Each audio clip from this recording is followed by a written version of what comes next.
A prominent Jacksonville megachurch is now making their members sign a formal declaration opposing LGBTQ freedoms. The so-called biblical sexuality agreement says marriage is only between a man and a woman, and any member who doesn't sign it will no longer be allowed to be members of the church. All Your Side's Cheyenne Cole sat down with the senior pastor of First Baptist to find out why. Anthony Genie Senior Pastor Heath Lambert says church leaders didn't make the decision. The entire congregation voted to put the agreement in place. But it's put the conservative church in the crosshairs of LGBTQ activists and even other Jacksonville churches.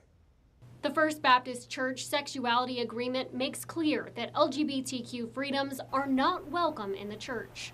Senior Pastor Heath Lambert says the church is publicly expressing what Christians have believed for a couple thousand years. It means to rule out all sorts of sexual sins. It means to rule out pornography and polygamy and fornication and adultery and homosexuality. He says this is not controversial to Christians. Everybody in our culture is fighting about sex.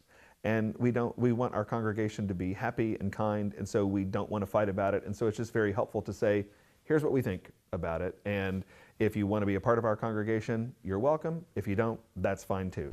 It's a view one local pastor says overlooks a lot of other biblical views. If we were looking at a biblical family, we would probably be talking about multiple spouses and other makeups that aren't what we think of as the nuclear family. Dickey says her church welcomes everyone, regardless of gender, race, and sexuality. The mission of the church is to love one another and to care for our neighbor, to build a just and generous community, not to say who's in and who's out, or to sign something to say, yes, this is what you have to believe to be here. First Baptist Church members have until March 19th to sign the document. If they don't, they automatically forfeit their church membership. You can read more about this on the First Coast News website.